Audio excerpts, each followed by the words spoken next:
Premier rendez-vous, les trucs à vérifier avant d'en faire votre copine, c'est ce que l'on va voir dans la vidéo à venir.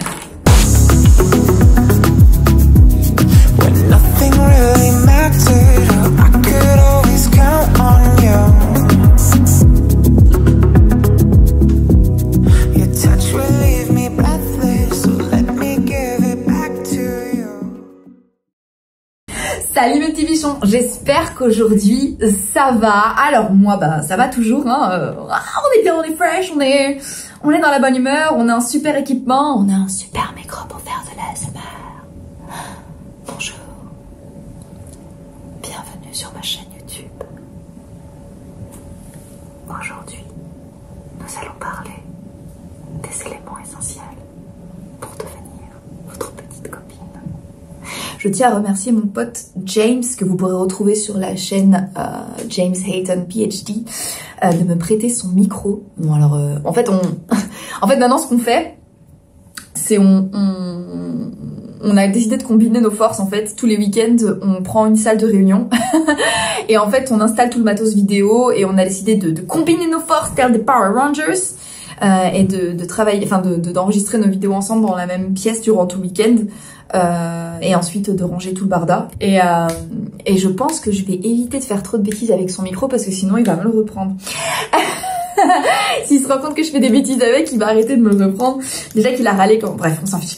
Alors, dans la vidéo d'aujourd'hui, je vais vous donner les critères essentiels que vous allez absolument devoir vérifier pour savoir si une fille peut être votre copine ou non. Parce que, les gars, il y a toujours ce moment où mes élèves passent à l'étape supérieure, donc ils sont un peu dans l'abondance féminine. Donc c'est le moment où ils enchaînent un peu les rendez-vous, et là c'est un peu ce qui se passe avec certains de mes élèves.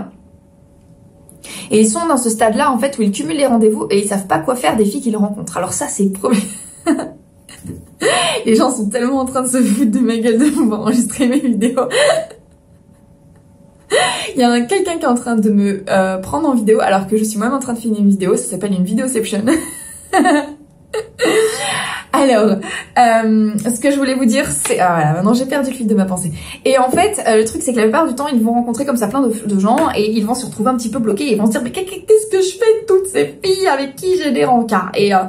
Et certains en arrivent donc au stade où ils en ont marre d'avoir des rendez-vous de mauvaise qualité. Et moi, je leur dis très bien, on arrive au moment où tu vas devoir établir tes critères de sélection et je pense qu'il va falloir que tu prennes le temps, lorsque tu rencontres une nana, de demander oui si elle te correspond pas. Et il y a des critères qui seront personnels, mais il y a aussi des critères qui vont être plutôt communs, que vous allez devoir vérifier en fait pour rencontrer une fille. Mais avant de rentrer dans le vif du sujet, je vous donne rendez-vous jeudi soir, parce que là je mets en place des lives du jeudi, les gars.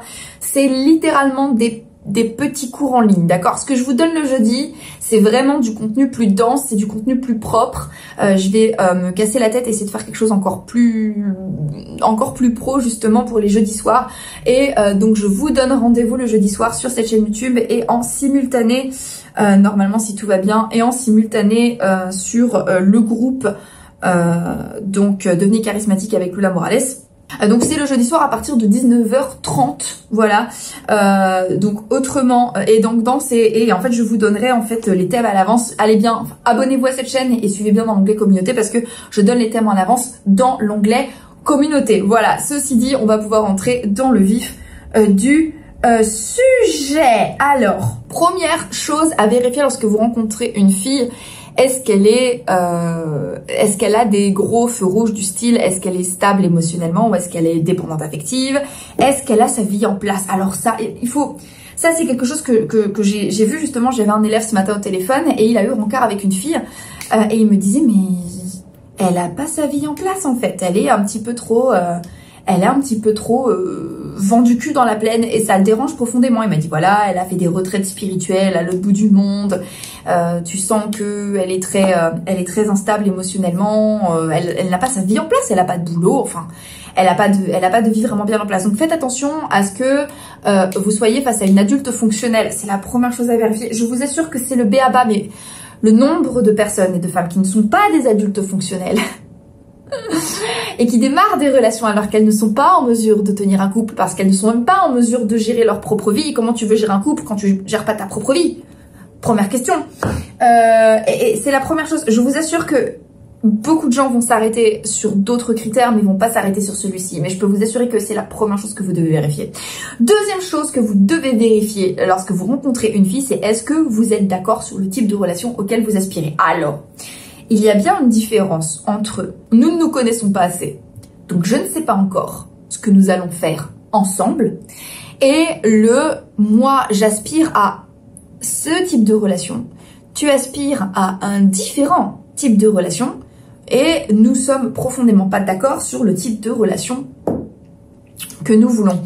Et je vous recommande très très fortement de faire très attention à ça, de faire extrêmement attention à rencontrer des filles avec qui vous êtes à peu près d'accord. Je sais qu'il y a une application de rencontre que je ne citerai pas ici, parce que non, parce que je suis pas sponsorisée, enfin parce qu'ils m'ont pas sponsorisée, parce que non. Ou en fait tu notes d'emblée en fait le genre de relation auquel tu aspires ou le genre de truc auquel tu aspires.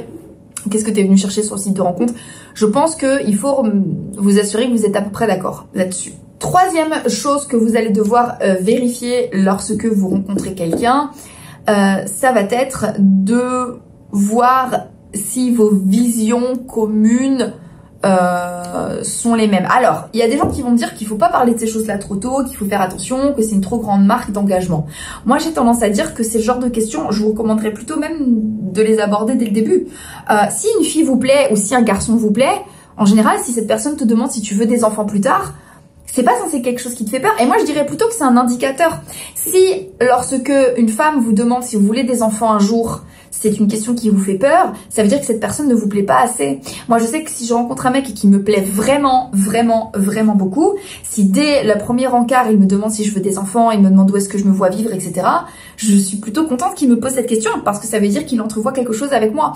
Et donc, n'ayez pas peur de poser ces questions-là. N'ayez pas peur non plus, contrairement aux idées reçues, de parler politique, de parler conviction, de parler religion, de parler de vos passions, et n'ayez pas peur en fait d'aller au fond des choses sur ces choses-là dès le début. Ça ne vous empêche pas de conserver une part de ludique en fait dans votre relation, mais je pense sincèrement que c'est une très bonne chose de le faire. Pourquoi est-ce que c'est une très bonne chose de le faire? Parce que vous avez pas de temps à perdre, les gars, et parce que cette femme-là n'a pas de temps à perdre non plus, et parce que sur le long terme, c'est le fait de savoir ce que vous voulez qui va vous aider à bâtir une relation sur le long terme. Enfin, autre chose qu'il va falloir que vous vérifiez lorsque vous rencontrez une fille, c'est sa bienveillance, sa gentillesse. Est-ce que c'est une personne de qualité? Est-ce que c'est une personne avec des valeurs morales? Et ça, en fait, ce ne sont pas des questions à poser, c'est plutôt des choses à vérifier lorsque vous allez échanger avec elle, vous allez l'observer, vous allez voir en fait comment est-ce qu'elle se comporte. Et alors, comment savoir ces choses-là? Vous voyez, lorsqu'elle vous raconte une histoire, en fait, son point de vue, vous n'allez pas forcément être en mesure de...